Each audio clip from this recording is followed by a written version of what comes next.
ବିଜୁ ଜନତା ଦଳର ପ୍ରାଥମିକ ସଦସ୍ୟ ପଦରୁ ଇସ୍ତଫା ଦେଇଛନ୍ତି ସନ୍ଧ୍ୟାବତୀ ପ୍ରଧାନ। ତେବେ ଇସ୍ତଫା ପତ୍ରରେ ସେ ନବୀନ ପଟ୍ଟନାୟକଙ୍କୁ ଏପରି କିଛି ଲେଖିଛନ୍ତି ଯାହା ବିଜେଡି ଶାସନକୁ ନେଇ ପ୍ରଶ୍ନ ଉଠାଇପାରେ। ତେବେ ସନ୍ଧ୍ୟାବତୀ ପ୍ରଧାନ ଇସ୍ତଫା ପତ୍ରରେ ମୁଖ୍ୟମନ୍ତ୍ରୀ ନବୀନ ପଟ୍ଟନାୟକଙ୍କୁ ଜଣାଇଛନ୍ତି ଯେ ଆମ କଥା ଆପଣଙ୍କ ନିକଟରେ ପହଞ୍ଚି ପାରୁନଥିଲା। ଏପରିକି ବ୍ୟକ୍ତିଗତ ସ୍ୱାର୍ଥ ଥିବା ଏକ ଗ୍ରୁପ ଆପଣଙ୍କୁ ଘେରି ରହୁଛନ୍ତି। ଏହି ଗ୍ରୁପ ଘେରି ରହୁଥିବାରୁ ଆମ କଥା ଆପଣଙ୍କ ନିକଟରେ ପହଞ୍ଚି ପାରୁନାହିଁ।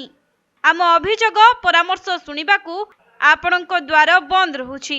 ସେଥିପାଇଁ ବିଜୁ ଜନତା ଦଳ ଛାଡ଼ିବା ସହ ପ୍ରାଥମିକ ସଦସ୍ୟ ପଦରୁ ମଧ୍ୟ ଇସ୍ତଫା ଦେଇଛି। ତେବେ ଏହିପରି କିଛି ଲେଖି ବିଜେଡି ସଭାପତି ନବୀନ ପଟ୍ଟନାୟକଙ୍କ ନିକଟକୁ ଇସ୍ତଫା ପତ୍ର ପଠାଇଛନ୍ତି ପୂର୍ବତନ ଶିଶୁ ଅଧିକାର ସୁରକ୍ଷା ଆୟୋଗ ଅଧ୍ୟକ୍ଷା ସନ୍ଧ୍ୟାବତୀ ପ୍ରଧାନ।